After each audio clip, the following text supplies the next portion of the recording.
Well, hey, howdy, and welcome to Camp Wound Dog Workshop. Here's a little shop tip that you might find handy when doing any kind of soldering or repair work on the older Coleman fonts that were held together by lead rather than copper.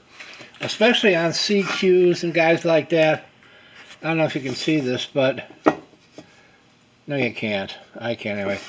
Inside, there's a little extension of a copper pipe soldered to the inside, which keeps it from overfilling your font. Now, if you're resoldering a bung or any kind of repair work, chances are you're getting enough heat in here to melt that, and that little extension is going to fall into your font. And it'll rattle around, make you crazy, and you have to be really careful because then you can overfill it. Now, on this particular project, this font had a fairly significant dent, and I used my dent puller and was able to pull the dent out. I got another video somewhere on that. But what I'm going to show you here is a really handy trick. You have to keep the heat off of this when you're doing any other soldering so you don't melt that solder. And this is what I do. I'm going to set my camera down for a second here.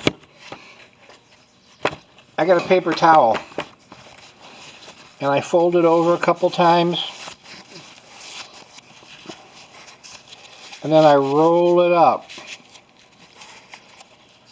Now what I've done is I made kind of a tampon type thing, and you screw that into your filler port.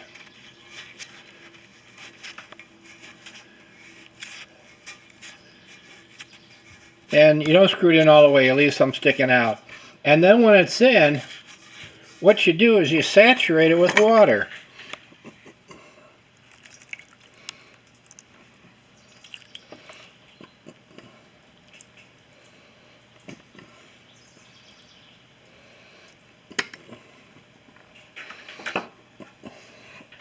And what that does is it acts as a cooler. Now on this one, I got the dent out as much as I can, so I'm going to have to come back with silver solder and just fill in these low spots and then buff it smooth. But it's going to generate enough heat that it would melt the solder on this. But with the saturated tampon in there, that keeps this area cool enough so the solder can't get hot enough to melt. Anyway, that's a handy dandy, save you a whole lot of trouble tip.